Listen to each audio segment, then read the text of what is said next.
그렇다면 왜 예수님은 지금 어디 계세요? 십자가에 달리셨다가 부활하시고 승천하셨잖아요. 하늘에 계시는데 그 예수님이 굳이 지금 유배되어 있는 요한을 찾아가셔서 미래에 일어날 일을 말씀해 주셨을까?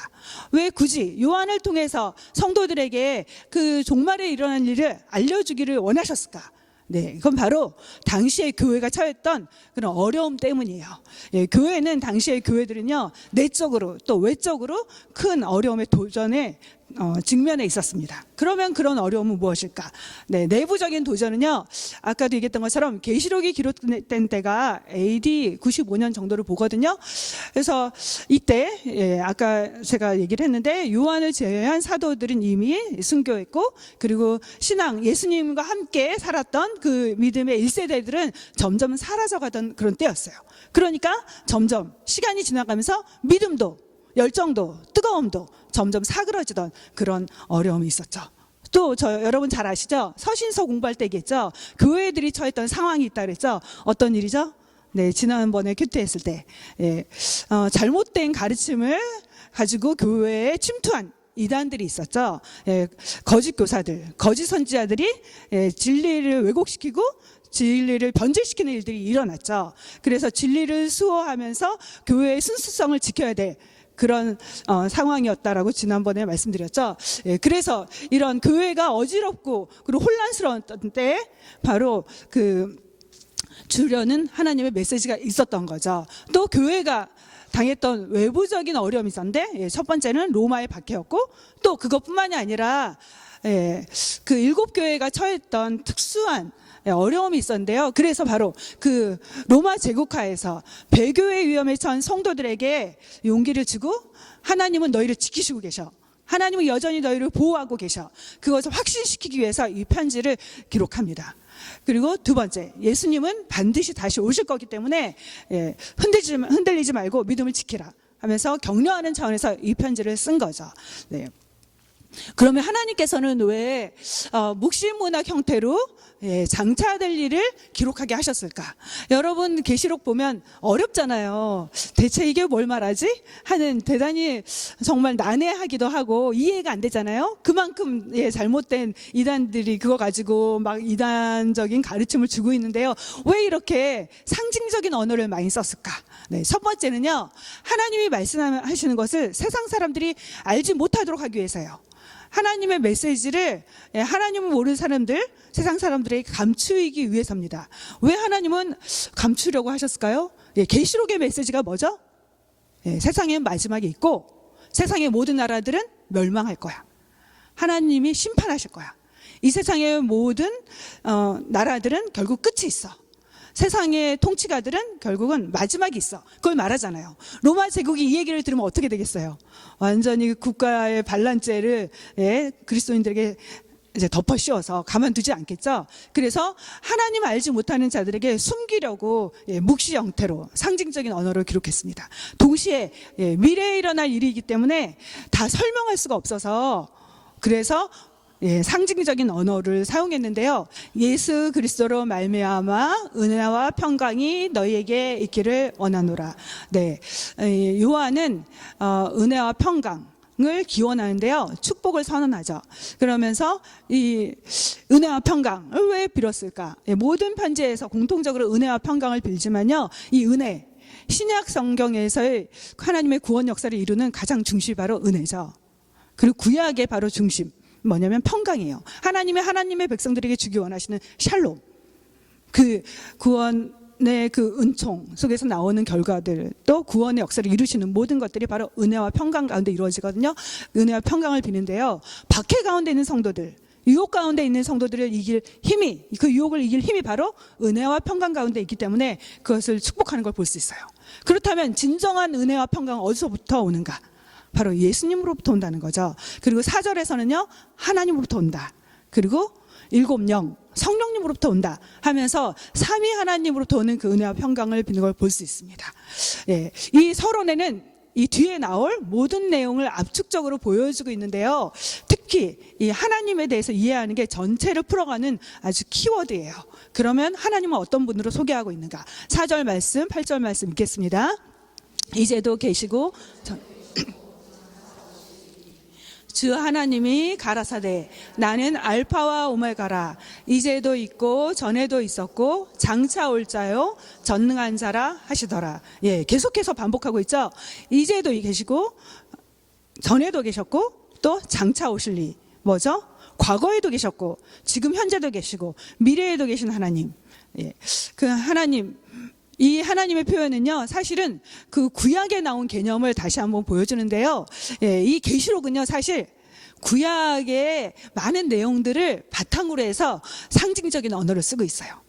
세상 사람들은 구약을 모르잖아요. 그러니까 이 말이 뱀 하면 무슨 개념인지 모르죠. 근데 성도들은 알아요. 아, 이거 마귀구나. 하나님을 대적하는 악의 세력을 말하는구나. 금방 알잖아요. 그래서 구약에 많은 개념을 쓰는데요. 하나님에 대한 소개도요. 바로 출애굽에 나왔던 하나님의 이름을 연결시키는 거 볼 수 있어요. 모세가 하나님의 이름을 묻죠. 나를 보낸 자가 누구인지 저에게 알려주십시오. 그렇게 말할 때 하나님 뭐라고 대답하시죠? 나는 스스로 있는 자다. 근데 영어는요. I am that I am. 나는 나야. 나는 과거에도 있었고 지금도 있고 영원토록 존재해. 그렇게 하나님의 이름을 설명해 주는 걸 볼 수 있거든요.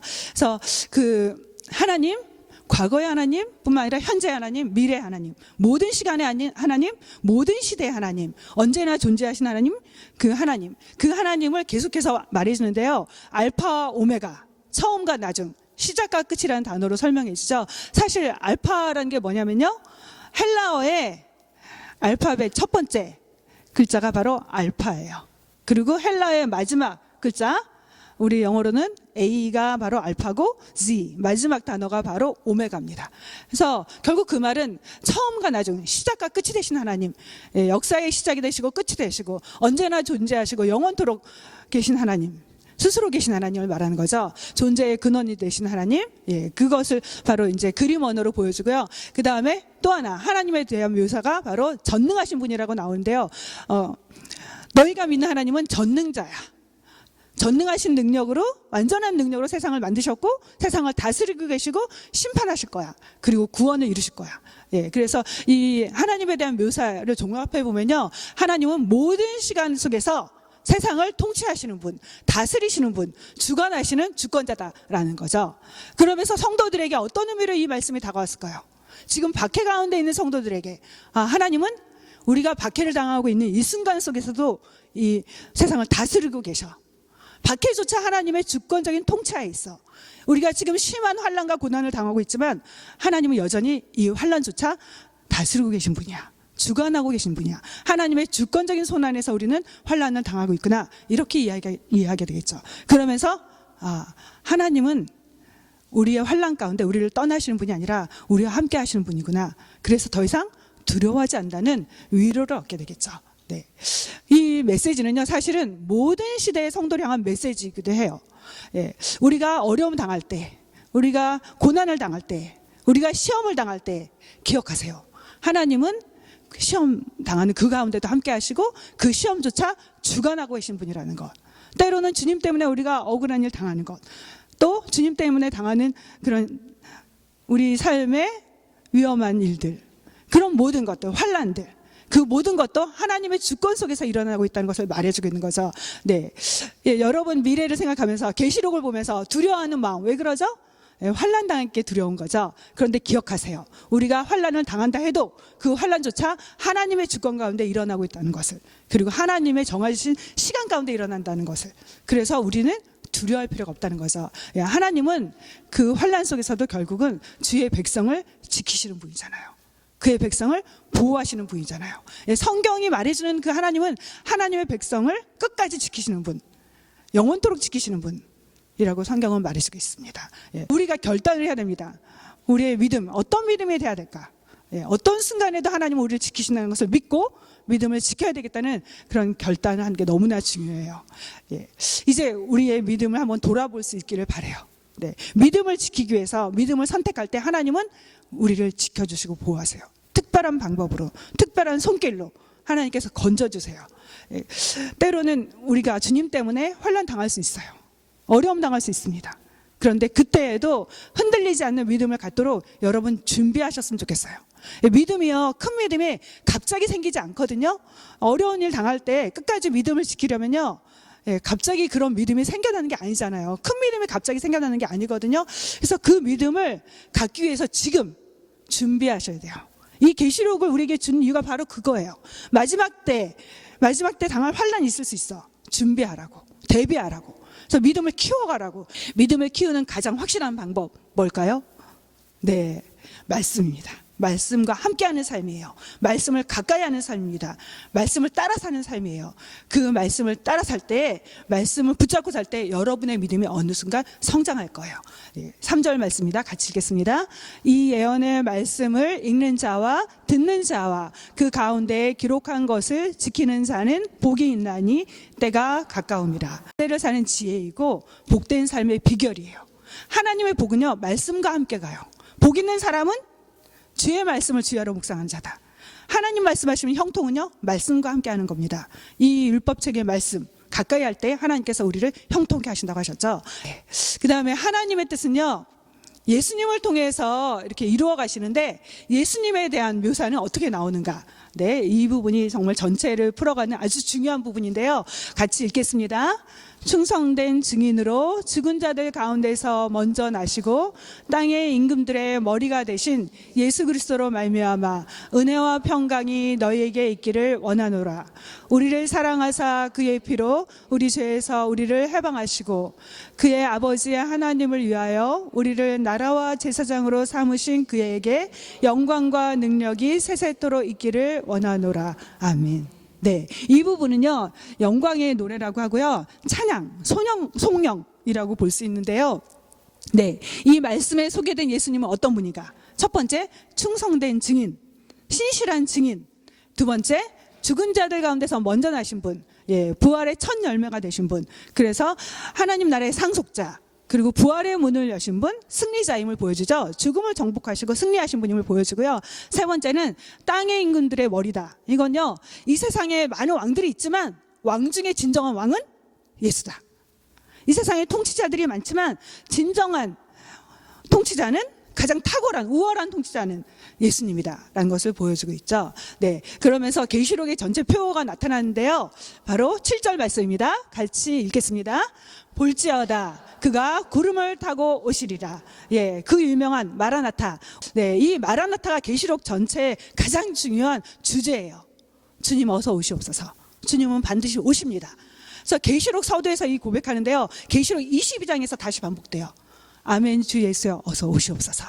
예, 그래서 계시록을 대하는 우리에게 하나님 원하시는 것은 뭘까? 예, 계시록이 말하는 진리는 뭘까? 예수님은 다시 오신다. 그 예수님을 기다려라. 그 예수님을 고대하라는 거죠. 예, 여러분 안에 다시 오실 예수님에 대한 기다리는 마음이 있습니까? 우리 너무 세상에 관심이 집중돼서 살고 있지는 않는가? 예, 세상에 너무 매몰돼서 주님 다시 오시는 것에 무관심한 건 아닌가? 예, 고대하기는커녕 기다리지도 않는 우리 마음은 아닌가? 예, 마치 예배소 교회 보면요, 처음에 사랑이 있었지만 사랑이 식어졌죠. 그런 것처럼, 첫사랑이 식어진 것처럼 주님을 향한 사랑이 식어져서 예수님 오시는 것에 대해서 그렇게 간절함이 없는 그런 마음은 아닌가. 예, 마치 고멜처럼, 예, 우리의 영적인 신랑이신 예수님보다는 세상 사랑한 것은 너무 마음을 빼앗겨서 세상 사랑 속에서 사느라고 예수님 다시 오시는 것에 대해서 너무 무감각해져 있는 우리는 아닌가. 예, 예수님에 대한 간절함을 어떻게 가질 수 있을까? 예수님이 오시기를 정말 사모하는 마음을 어떻게 가질 수 있을까? 예수님 만나려면요, 회복해야 될 게 있어요. 예수님을 만나고 싶은 마음은요, 예수님에 대한 사랑에 비례해요.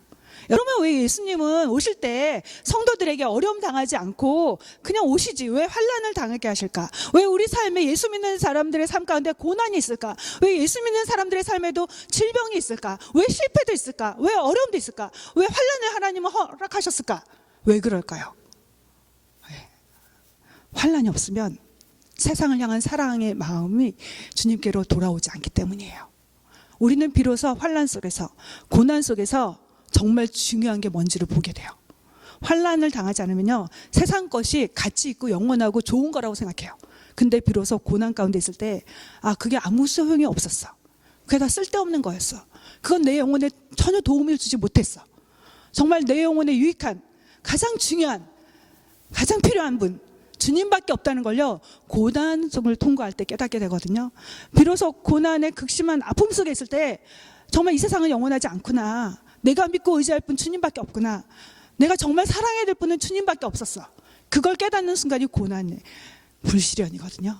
그날 당하기 전에 사랑했던 것들, 잡고 있던 것들, 좋아했던 것들, 그때 비로소 내려놓기 시작합니다. 그리고 영원토록 붙잡아야 될 분이 주님밖에 없고 사랑해야 될 분이 주님밖에 없음을 깨닫게 돼요. 그래서 하나님은 우리 삶에 고난을 허락하신 거예요. 여러분 삶에 아직도 고난이 있으세요? 바로 불필요한 것들을 제거하는 시간이에요. 그리고 주님께만 집중하게 하는 시간입니다. 정말 영원토록 여러분이 사랑해야 될 분이 주님밖에 없음을 깨닫게 하기 위해서 허락하신 거예요. 여러분, 고난을 통해서 주님 사랑하는 마음을 회복하지 마시고요, 고난 있기 전에 말씀을 통해서 하나님 사랑을 회복하세요. 하나님 사랑을 느껴보세요. 그리고 아직 하나님 사랑을 모르겠다면 하나님 사랑을 구하세요. 그러면 고난을 통과하지 않고도 하나님의 정결한 신부로, 예수님의 정결한 신부로 세워질 거예요. 네, 우리가 그 주님을 향한 사랑의 마음을 회복할 수 있기를 바랍니다. 그리스도인은요, 어떤 삶을 살아야 될까? 우리는 승리가 보장됐어요. 그런데 그 승리를 누리기 위해서 우리는 어떤 삶을 살아야 될까? 우리가 싸워야 됩니다. 하나님 우리에게 원하시는 삶은요, 승리가 보장됐다고 아무것도 안 하는 삶이 아니라 우리의 적, 마귀와 세상을 향해서 싸우기를 원하세요. 왜 우리 삶에서 승리를 경험하지 못하는가? 왜 나는 승리자로서 삶을 이 땅에 살지 못하는가? 싸우지 않기 때문이에요. 여러분 기억하세요. 우리의 믿음을 도둑질하기 원하는 마귀가 있습니다. 여러분 가만히 있으면 여러분의 믿음이 절대로 더 좋아지지 않아요. 여러분이 싸우고 지켜내지 않으면 여러분의 믿음은 식어질 거예요. 한때 믿음 좋았던 사람들 많아요. 왜 지금 뜨겁지 못하죠? 싸우지 않았기 때문이에요. 세상은요, 우리의 믿음을 잠자게 하는 그런 일들을 하고 있어요. 여러분 가만히 있으면요, 세상에 취하게 돼 있어요. 세상에 잠들게 돼 있습니다. 우리의 믿음은 점점 약화되게 돼 있어요. 여러분이 믿음을 지키기 위해서 해야 될 거, 치열하게 싸우셔야 돼요. 그런 자에게 하나님은 승리를 주십니다. 성경은 말씀하고 있습니다. 성도에게 주신 믿음의 도를 위하여 힘써 싸우라. 여러분 싸우셔야 돼요. 우리의 적이 있습니다. 그러나 이미 승리하셨어요. 그 승리의 것을 누리기 위해서 여러분이 온 힘을 다해 싸워나가는 믿음의 사람들이 되기를 주님의 이름으로 축복합니다.